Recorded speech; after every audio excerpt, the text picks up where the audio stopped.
Le commissariat à la sécurité alimentaire est une structure centrale de coordination de l'ensemble des activités qui concourent à l'atteinte de la sécurité alimentaire au Mali. Ces actions consistent essentiellement à la mise en œuvre de la politique nationale de sécurité alimentaire. Le système d'alerte précoce est une structure qui a été créée depuis les années 1986-87 par l'État et ses partenaires avec comme objectif de déterminer suffisamment à l'avance quelles sont les populations qui risquent de connaître des difficultés alimentaires et ou nutritionnelles. Où sont ces populations? Quelles sont les causes de leurs difficultés? Et qu'est-ce qu'il faut faire pour effectivement alléger les souffrances des populations? L'analyse IPC, c'est l'analyse par phase de la malnutrition aiguë. Cette analyse, elle se fait sur la base des données, les données des enquêtes. Et très précisément, c'est les données de la SMART. Et en plus de la SMART, il y a aussi l'enquête INSAN qui met ensemble la sécurité alimentaire et la nutrition. Nous faisons l'évaluation de la sécurité alimentaire et nutritionnelle dans le pays. Nous utilisons plusieurs outils parce que le cadre harmonisé, qui est à peu près la finalité de ce que nous faisons, est une analyse, méta-analyse aussi, qui utilise l'ensemble des données, tous les données qui peuvent concourir à la détermination de la situation alimentaire. Donc nous avons les données portant sur l'agriculture, l'élevage, la pêche, l'économie, la santé, la nutrition, et nous collectons ces données à travers plusieurs outils. L'outil le plus consistant d'abord, qui nous fournit l'essentiel de nos indicateurs, c'est l'enquête nationale sur la sécurité alimentaire et la nutrition, qui est réalisée 2 fois dans l'année. Ça nous permet de collecter des données, près de 100 indicateurs qui nous permettent effectivement d'implémenter l'analyse du cadre harmonisé. Auparavant, chaque pays faisait son analyse de côté avec sa propre méthodologie et il était difficile de comparer les situations des pays.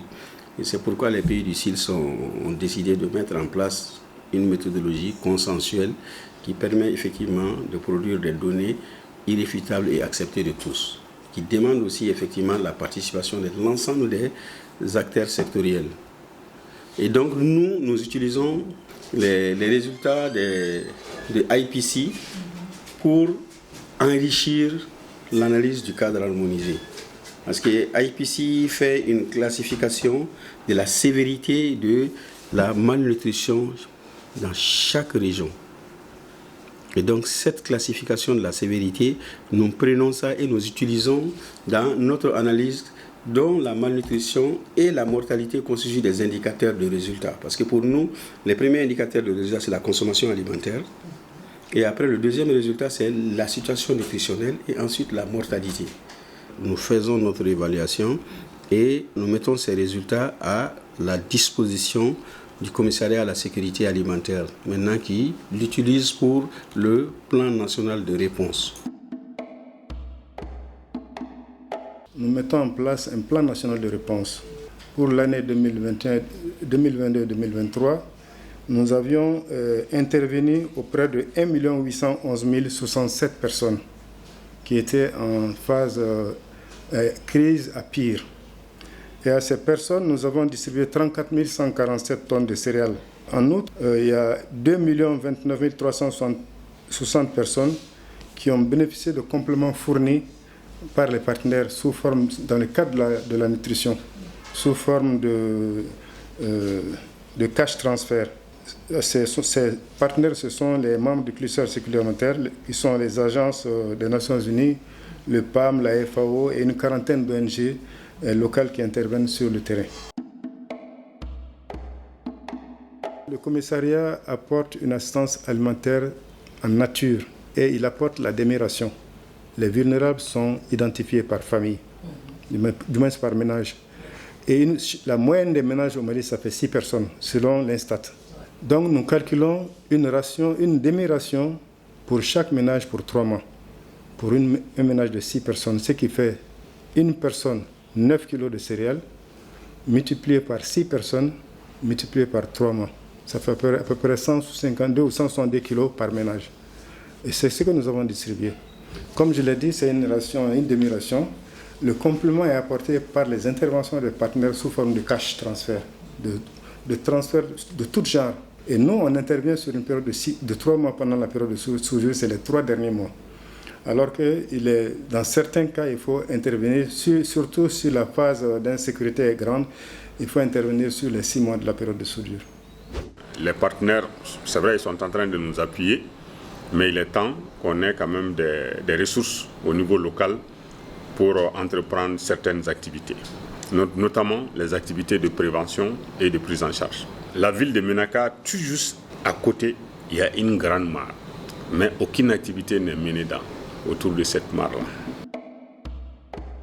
Il a été estimé que pour 2023, si on n'intervient pas rapidement, pendant la phase de soudure, nous aurons 5 282 000 personnes qui auront besoin d'être aidées. L'État n'a pas les moyens d'intervenir tout le monde. Donc les vulnérables sont classés par 4 catégories. La première catégorie, c'est la phase normale. Ce sont les gens qui sont en mesure de se prendre en charge normalement.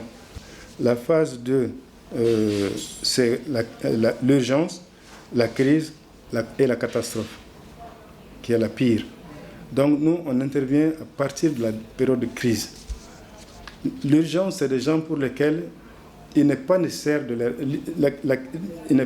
leur apporter la nourriture, mais il faut faire en sorte que leur capital de production, ils puissent le maintenir.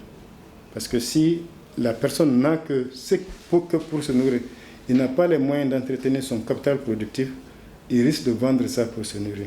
Donc c'est ce qu'on appelle, on met des actions de résilience en faveur de ces gens-là. C'est ce que j'ai dit tantôt, en disant on appuie en jardin ménager, en AGR, etc., pour permettre aux gens de maintenir leur capital de production, pour ne pas avoir à subir les conséquences de l'insécurité de l'apport alimentaire même.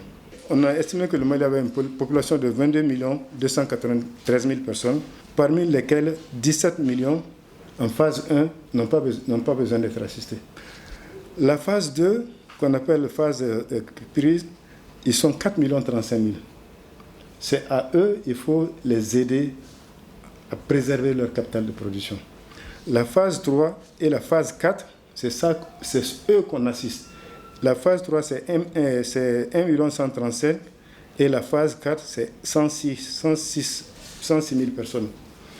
Il y a une phase qu'on appelle la phase catastrophique, que tout le monde appelle la phase famine. Et il est prévu que si on ne prend pas garde, c'est dans le cercle de Menaka, 1600 personnes vont être dans cette situation. On nous avait recommandé de faire une smart rapide au niveau de ces cercles. Et nous avons ajouté aussi les sites de déplacés internes. Ça nous a permis aussi de trouver des partenaires tout de suite qui se sont intéressés à ces zones-là. Donc notamment l'UNICEF, ACF, le PAM, MDM. Donc il y a eu quelques ONG tout de suite qui se sont rabattus sur ces zones-là. Et les difficultés qui ont été rencontrées, comme je le disais tantôt, ça concernait les aléas climatiques, ça concerne aussi l'insuffisance des ressources financières qui sont mises à notre disposition. Parce qu'il faut dire ça, c'est le nerf de la guerre.